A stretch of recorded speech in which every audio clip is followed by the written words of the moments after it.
La batalla de Madrid tuvo un objetivo preciso, categórico, muy bien definido y el mismo para ambos contendientes: la ciudad.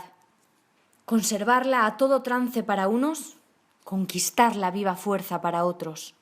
Pocas veces el objetivo de una acción bélica se ha mostrado con tan sobresaliente poder como en el caso de la Batalla de Madrid, por cuanto era a la vez objetivo de valor estratégico y táctico, político y social, económico y geográfico, y además podía ser también el objetivo decisivo de la contienda.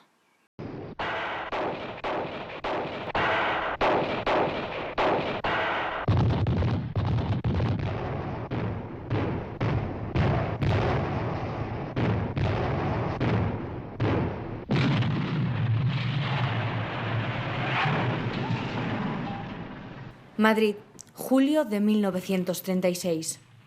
Tras el golpe de Estado contra el gobierno de la Segunda República, la ciudad se prepara para la entrada del Ejército Nacional, que tiene como objetivo combatir la sublevación militar diseñada por el general Mola. La batalla de Madrid, con su epicentro en Ciudad Universitaria, cambió el curso de la contienda española, convirtiéndola en una verdadera guerra civil. Si hiciéramos una foto del país el 18 de julio, la mitad de los recursos más o menos están en un bando, la otra mitad en el otro. El ejército se ha partido porque la oficialidad se parte en contra de la creencia errónea de que fue un golpe del ejército. El ejército se ha partido en dos. En fin, todo está preparado para que haya una guerra civil. Los sublevados no han triunfado en sus objetivos de tomar ciudades importantes, principalmente Madrid, Barcelona, Valencia y demás, pero sobre todo Madrid, que es el centro político y el centro que decide una guerra civil. Los nacionales atacan Madrid por el peor sitio posible. ¿Por qué? ¿Porque son malos militares o porque no han planificado mal? No, simplemente por la inercia de su progresión. Ellos vienen desde el sur y su punta de flecha se va estrechando, de manera que para evitar los barrios del sur de Madrid, barrios que son un laberinto, que son barriadas obreras con milicias fuertemente organizadas, para evitar esa lucha van buscando la casa de campo para intentar hacer un ataque por el lateral de Madrid, cubriéndose en las dificultades del terreno de la casa de campo. La lógica militar nos dice que Madrid hay que atacarlo como hizo Napoleón, desde el norte, bajando desde los puertos de Somosierra, en una bajada expedita de obstáculos, pero los nacionales no pueden, están bloqueados en la sierra, no han podido realizar esa opción. De hecho, Franco, cuando da la orden a su general Varela de que tome Madrid, le dice: inténtalo tú porque siempre has tenido mucha suerte. Lo que nos habla, primero, de las dificultades de tomar Madrid en esas circunstancias, y segundo, de que van a intentar el todo por el todo. Cuando bajo por la carretera de Extremadura y veo el Skyline, lo que significa una plataforma defensiva magnífica para los madrileños. Es muy difícil, de abajo a arriba, intentar conquistar frontalmente algo. ¿Por qué lo hicieron? Sí tengo clara una cosa: los nacionales en todo momento infravaloraron la capacidad defensiva de los republicanos. De una manera o de otra, para ellos había sido una correría relativamente fácil, casi un paseo militar, desde Badajoz hasta Talavera. No habían encontrado excesivas dificultades.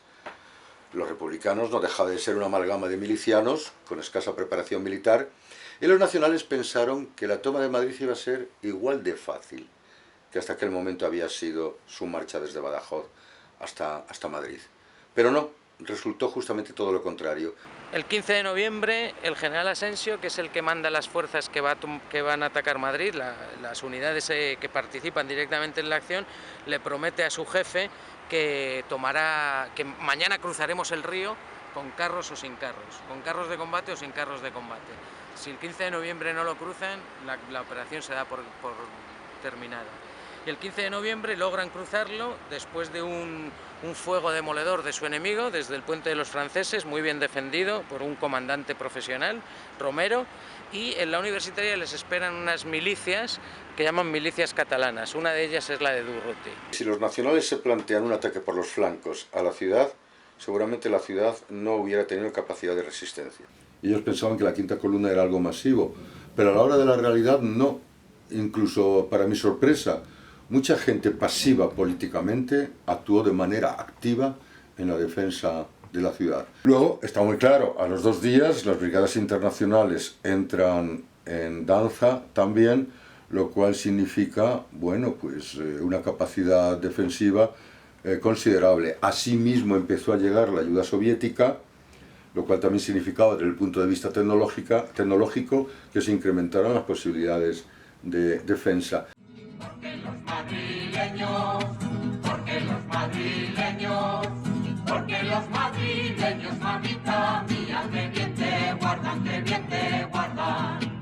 Madrid, que bien resistes, Madrid, que bien resistes, Madrid, que bien resistes, mamita mía, los bombardeos, los bombardeos. Y luego hay una cosa que se ha estudiado poco, y es la importancia que tienen los jefes militares profesionales que no se han sublevado y que están participando en la defensa de Madrid. Casi todas las columnas que están en el Manzanares o en lugares, en los espacios de la guerra en aquel momento, están dirigidas por jefes militares de reconocida solvencia.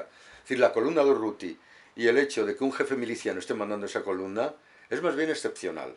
Gran parte de los comunistas sitúan la llegada de la columna de Durruti el 13 de noviembre.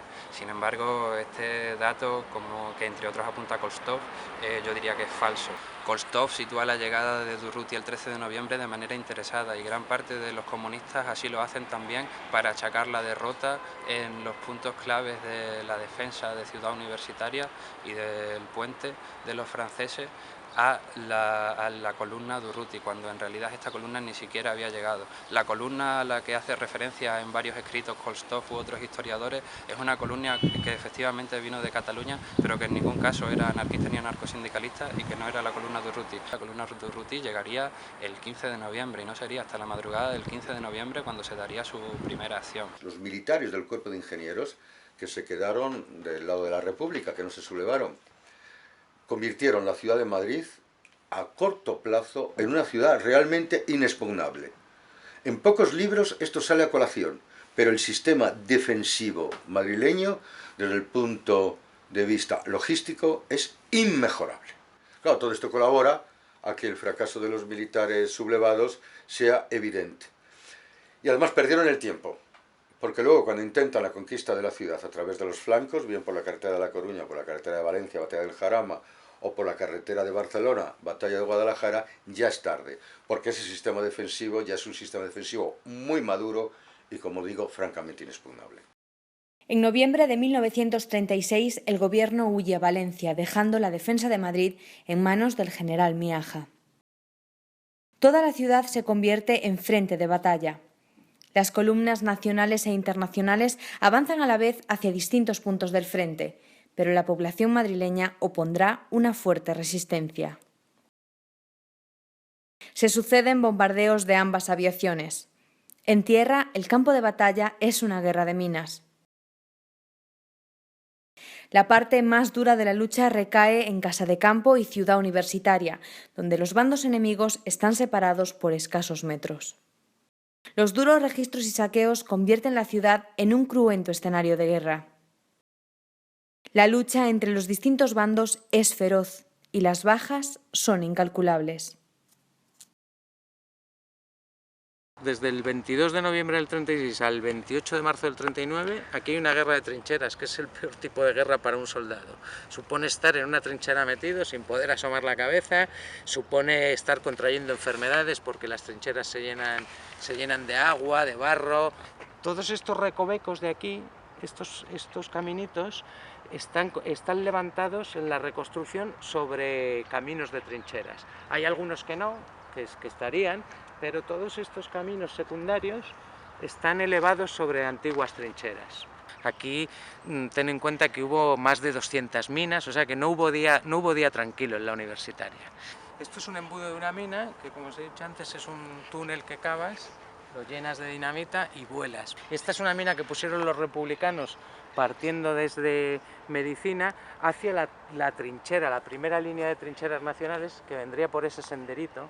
Aquí habría un combate cuerpo a cuerpo y si rascamos ahí, cuando hay obras en el clínico, empiezan a excavar y aparecen huesos. Las consecuencias más importantes es que la ciudad se convirtió en una ciudad cercada toda la guerra.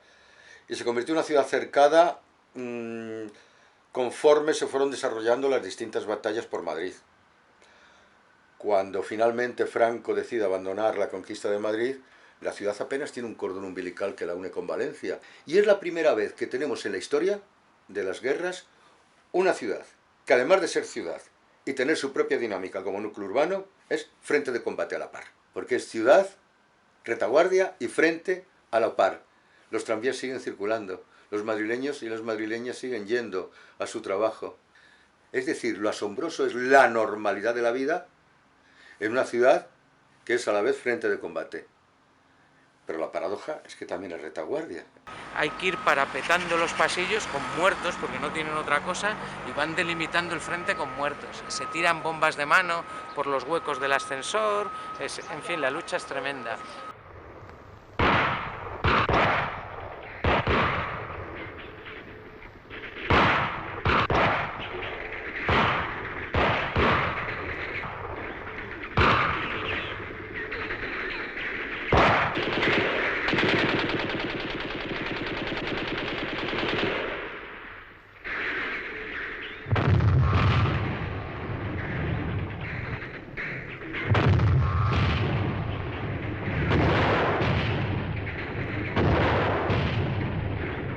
¿Por qué el interés por el Clínico? El Manzanares está a 600 metros sobre el nivel del mar y el Clínico está a 650 metros sobre el nivel del mar. Es el punto más alto, por tanto, de la zona y del principio de Madrid. Entonces, si los nacionales quieren establecer aquí una cuña sobre la que poder seguir combatiendo por Madrid, necesitan esa posición, que es la más alta. Entonces, cuando digo que Franco se va, se lleva la guerra a otros lados, a ver si puede meterle mano a Madrid por el Jarama o por Guadalajara, pero ha visto que como un asalto directo es imposible. Las tropas catalanas avanzan hasta Madrid. Más de 3.000 anarquistas comandados por Buenaventura Durruti llegan a la capital en noviembre de 1936 para reforzar la defensa de Madrid. Aunque los anarquistas no estaban militarmente preparados para una lucha de este calibre, tenían un objetivo claro: recuperar la ciudad.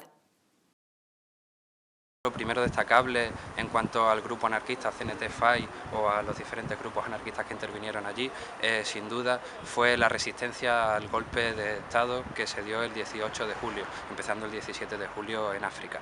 Menos de 6 horas, tan solo quedaban 3 focos donde los fascistas seguían manteniendo resistencia.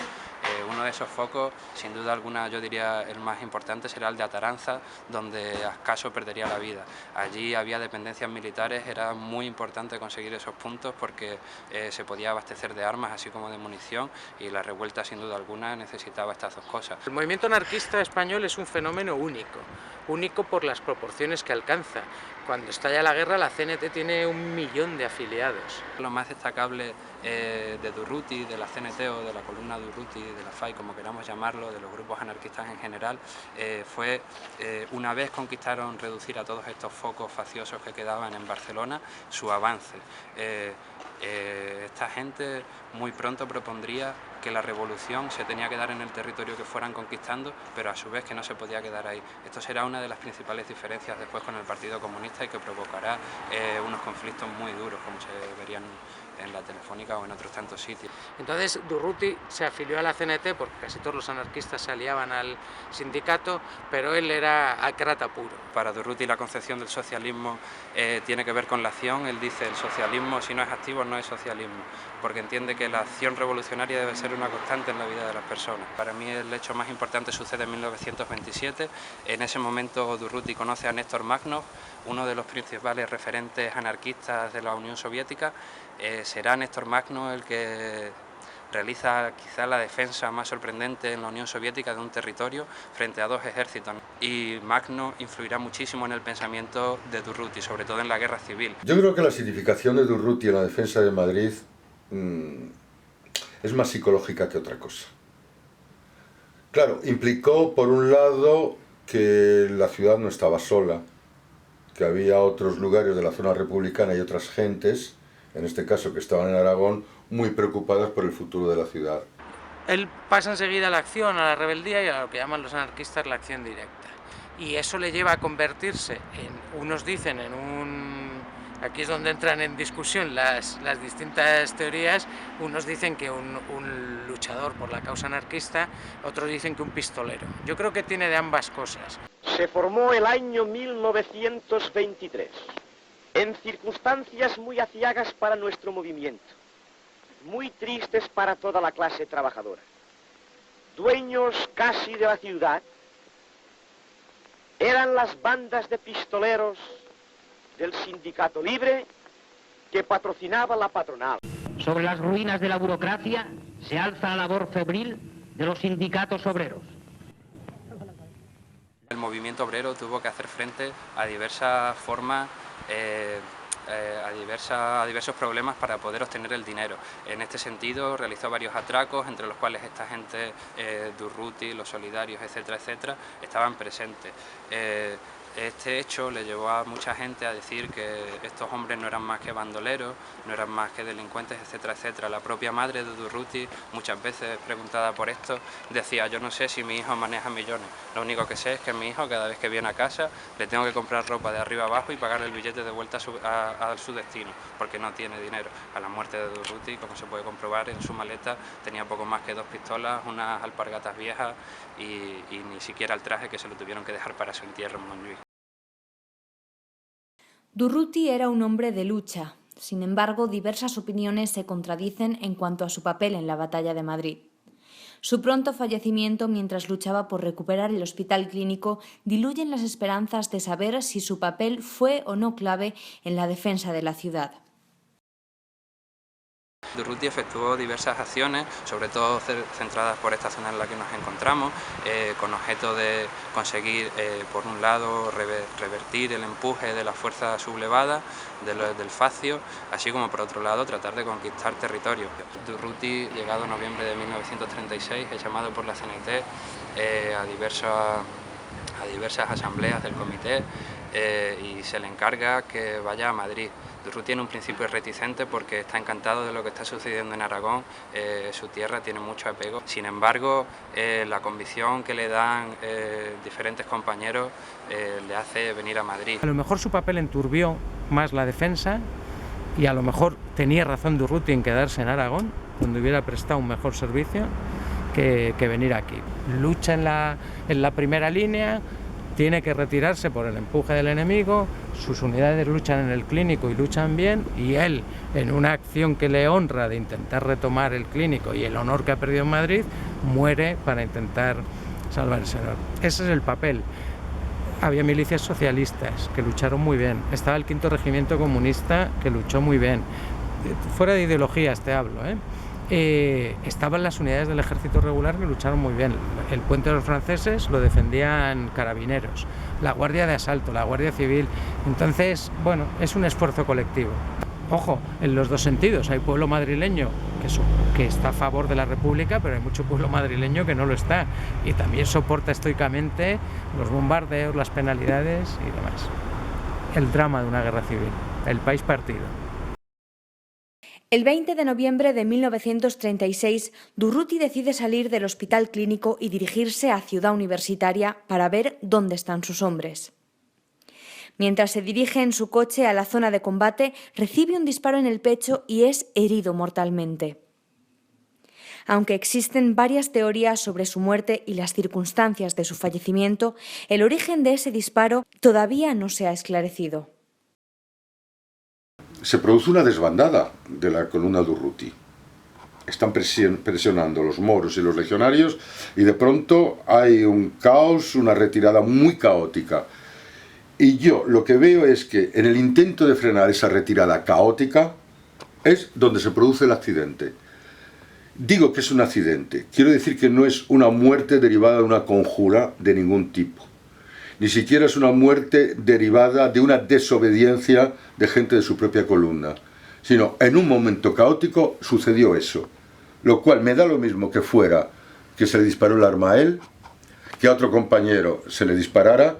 No creo que hubiera un francotirador desde el clínico, esa opción yo prácticamente la descarto, y simplemente en una escenografía de caos cualquier cosa pudo pasar, porque sí sé a ciencia cierta que Durruti intentó frenar el caos y que los combatientes volvieran otra vez a sus puestos de combate a orillas del Manzanares. El 20 de noviembre sería un fatídico día para todos los anarquistas, para toda persona que estaba militando en la CNT, ya que el 20 de noviembre, como decía, entre la 1 y las 2, Durruti, cerca del Hospital Clínico, recibiría su muerte. Son 2 balas las que producirían esta muerte, una entra por el tórax, otro entra por debajo del pecho izquierdo. Este hecho también ha suscitado diversas incongruencias entre varios testimonios. El primer médico que lo atendió no reflejó la primera herida de debajo del pecho, el segundo médico que lo atendió sí que la reflejaba, pero afirmaba que estaba efectuada a 35 centímetros, diversas versiones que en definitiva eran muy diferentes y muy incongruentes entre sí. Durruti lleva un subfusil y para empezar no lleva seguro. Y el seguro es un arma muy importante porque para evitar precisamente que se te dispare cuando no quieres. Los impactos, me parece que son en el costado izquierdo, tiene como 2 o 3 rafagazos así, 2 o 3 balas. Y eso es muy típico de salir del coche con prisas, coger el subfusil y el subfusil caérsele al suelo, que hay una teoría que habla de esto, de alguien que iba con él. A mí me parece la tesis más plausible. Las fotos están ahí para demostrar la trayectoria de las balas y la menos conspiranoica, que diríamos hoy. A día de hoy no está esclarecido quién fueron los culpables de la muerte de Durruti. Una de las versiones, yo diría la más descartada, quizá, y por eso fui afiliado a CNT, es que los propios cenetistas le dieron muerte. Esta versión es contada por muchos historiadores comunistas, así como por muchos militares comunistas de la época, en gran parte dependientes de la Unión Soviética, que de esta manera podrían preservar una determinada burocracia porque veían en la Revolución Española una potencial amenaza a su sistema. La teoría del tiro por la espalda de alguien de su confianza o demás, ahí entran en juego muchos elementos personales, si habéis leído cosas, yo la dudo porque es un hombre que está con un mando en tropas, va con su fuerza. ¿Por qué le matan aquí y no le han matado antes, en ocasiones que han tenido más cómodas y mejores? Pudiera ser. En general afirmaban que fue una bala disparada por las fuerzas sublevadas la que acabó con la vida de Durruti. Entonces, si esto es el 19 de noviembre, que es cuando llegan a Durruti, aquí está habiendo una lucha feroz. Los legionarios no están apostados como centinelas con el fusil así, como estarán luego. Y segundo, si lo vieran, verían un coche y no sabrían que era el Durruti, salvo que hubieran hecho una labor de espionaje para la que tampoco tienen condiciones. Luego, la teoría del francotirador para mí tampoco se sostiene. En cualquier caso, no cabe duda que ese 20 de noviembre se perdió probablemente a uno de los más grandes luchadores que España ha tenido y quizás, y esperemos que no, vaya a tener en muchos siglos.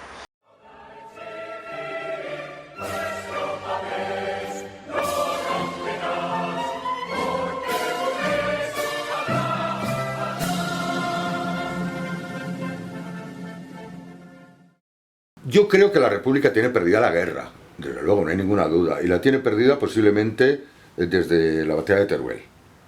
Pero una cosa es perder la guerra y otra cosa es perder la paz. Y yo sé que a la altura de marzo de 1939, lo que podríamos denominar el espejismo de Múnich se ha ido. Y de pronto Centro Europa es un hervidero de pasiones y es un hervidero de emociones y estamos en una situación de preguerra europea. Dadas esas circunstancias, Franco tiene auténtica urgencia porque se termine la guerra, primero, porque antes o después puede fallar la llegada de material alemán. Segundo, Franco precisa asentar su caudillismo, es decir, su papel como jefe incontestable del Estado, con lo cual necesita una entrada triunfal en Madrid como si fuera un César romano.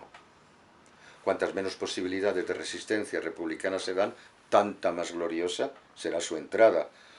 Con lo cual existían posibilidades no de cambiar el curso de la guerra, sí posibilidades de defensa o de resistencia que quizás hubieran significado la posibilidad de negociar de alguna manera el final de esa guerra y evitar la rendición incondicional que tuvo como consecuencia la masacre de los años 40, claro. Negrín quería alargar la guerra para enlazarla con la Segunda Guerra Mundial y darle más posibilidades a la República. Entonces dan un golpe de Estado y del día 5 de marzo, 5 o 6 de marzo hasta el día 12 o 13 de marzo hay una guerra civil interna dentro del bando republicano. Se combate en la calle Serrano, se combate en el Paseo de la Castellana con unas luchas tremendas. Y los nacionales que siguen aquí atrincherados reciben la orden de no hacer nada y dejarles como que se cuezan en su salsa, ¿no? Entonces el mes de marzo es muy peculiar en Madrid. Vence Casado y empiezan a entablar negociaciones con Franco. Entonces el 27 de marzo por la noche aquí ocurre una cosa muy española, ¿no? Era una guerra muy española. Los republicanos se saben vencidos, los nacionales están ya más relajados y en la Tierra de Nadie, donde hemos estado, y en otros sitios de la Tierra de Nadie, los soldados empiezan a confraternizar, empiezan a intercambiarse bebida, cigarrillos, incluso saltan las trincheras y se ponen a tocar la guitarrita, que es lo que hacemos los españoles cuando estamos contentos. Y aquí en esta esquina probablemente sea donde se rodó el documental de la rendición de Madrid. Ojo, hay que tener mucha dignidad y mucho cuajo para venir a entregar una ciudad, porque es lo más duro que puede hacer un militar, ¿no? El coronel Prada era un militar profesional, fue partidario de la sublevación de Casado, y Casado lo nombra jefe del Ejército del Centro. Y como jefe del Ejército del Centro se rinde en la ciudad universitaria el 28 de marzo de 1939 a las 13 horas. A mí me encanta esa grabación que existe de 15 segundos de la rendición. Es un documento magnífico, donde aparece Prada junto con su Estado Mayor.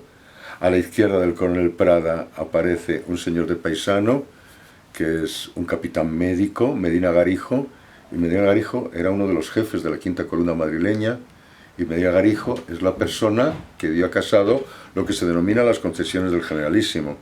Es decir, si ustedes se rinden, nosotros vamos a ser clementes con ustedes, e incluso a los militares profesionales les podremos guardar los grados, incluso que han adquirido en la zona republicana. El coronel Prada luego fue maltratado, fue condenado a muerte, le conmutaron la pena de muerte y nada más. La tristeza más infinita y la muerte civil para él.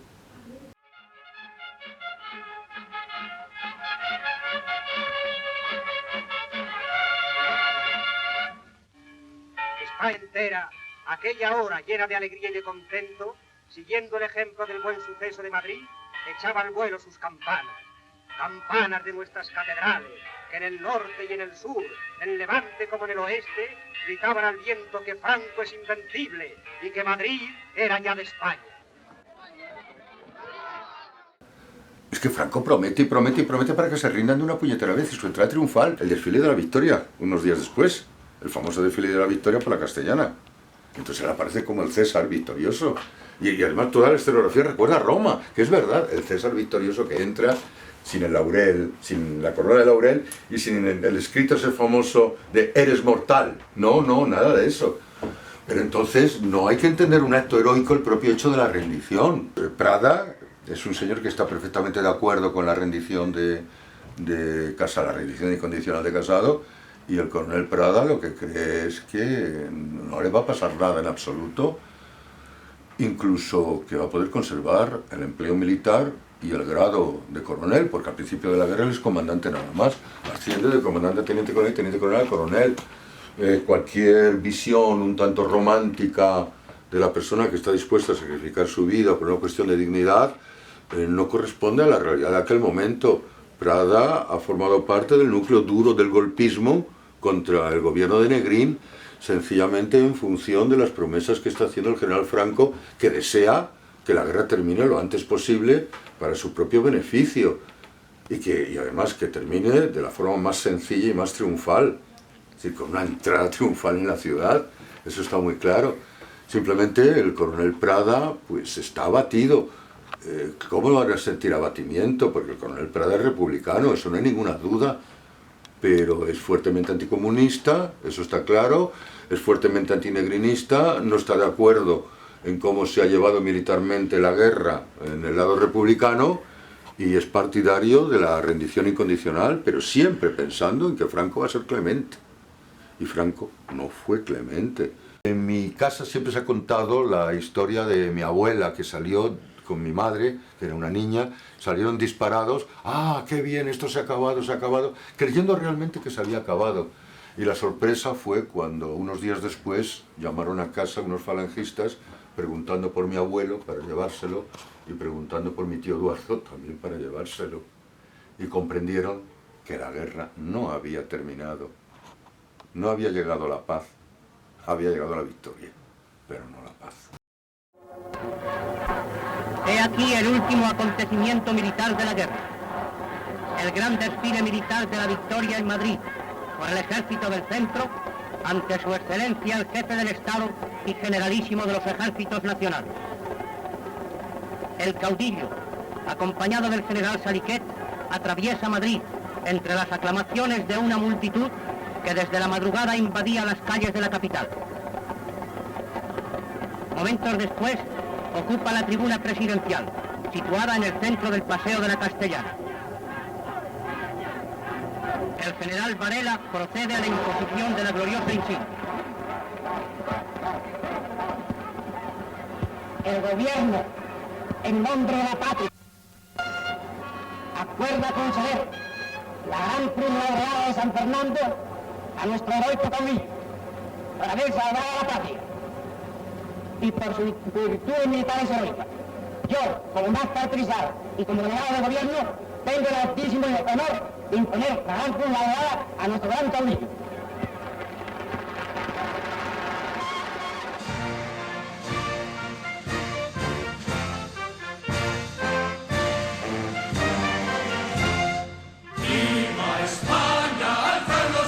Hijos del pueblo español, que vuelve a resurgir. Gloria a la patria que supo seguir sobre el azul del mar el caminar del sol. Gloria a la patria que supo seguir sobre el azul del mar el caminar del sol. Triunfa España, los yunques y las ruedas cantan algo.